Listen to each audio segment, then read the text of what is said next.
Okay, so your destiny, you have shared a common destiny for the last 5 years, so to say. So I would like to ask your thoughts when they ask you to come back and to meet you, face you again, each other in this installment.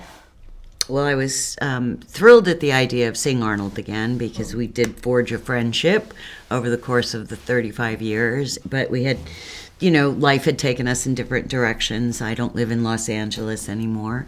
Mm-hmm. So that was great, but I just wasn't sure if I wanted to play Sarah Connor again. What did I have to say that was new? What could I bring to it that I hadn't brought before? Because I don't want to just repeat and sort of be, this character that doesn't change, and the fact that I am now able to play her as a woman of a certain age, we'll say, 63 is my age. I was like, I bet there's a lot that we can really mine there, and that was what intrigued me was, as an actress, wanting to explore those things. Actually, there are a lot of things going on in the movie and about, as you have said, something different. In the 80s, there were little room for women in science fiction, and here it's very interesting how the installment has evolved and deals very directly with sorority. So I'd like to ask you your thoughts about this. The switch. Diversity. Yeah, exactly. Well, I think it's a fantastic use of so many wonderful actors from different places, and it's inclusive in a way that we haven't gotten to play before. We have a Colombian star and a Canadian star, Mackenzie. The women in this movie rock. And it just goes on and on. I mean, just each of us brought something very rich to the film, and it works, and it doesn't matter where we're from. We're just fully inhabiting our characters and the story, and it works. Mm-hmm. So what is the problem with people, being cast, Latinas especially, have maybe 2% of the roles in Hollywood, and that is not representative of the makeup of our country, much less the world. And so I think we need to just sort of embrace that and say, well, this is not an issue, because look at this film and look at what each of us have done to contribute to its entirety. Mm-hmm.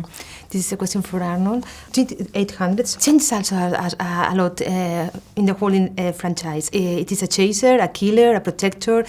What were your thoughts about this also switching or about dealing with the character? I think it's fun to see when the character is written kind of differently each time. And ever since, like you said, ever since the beginning when I was just a killing machine, then all of a sudden he was a protector, then he was someone on the end now that has acquired also certain human behaviors and maybe a conscience even, where he can kind of decide how much is he programmed and how much can he undo of this program. So I think it's really interesting from an acting point of view and also very entertaining. Mm-hmm. And my last question, can we trust machines? I mean, with the whole thing you have seen doing this franchise? Well, I don't personally trust machines. They, I swear to God, it was set in motion so many years ago for me. And really, the story of my life is like me versus technology, because it has never worked out. I don't even have a computer. I have a phone. So I think that's telling. And it's not really about not trusting them. It's just not really needing them, or they are very much on the periphery. I read books. It's enough for me. I myself, I think we rely on machines, but you can never trust it.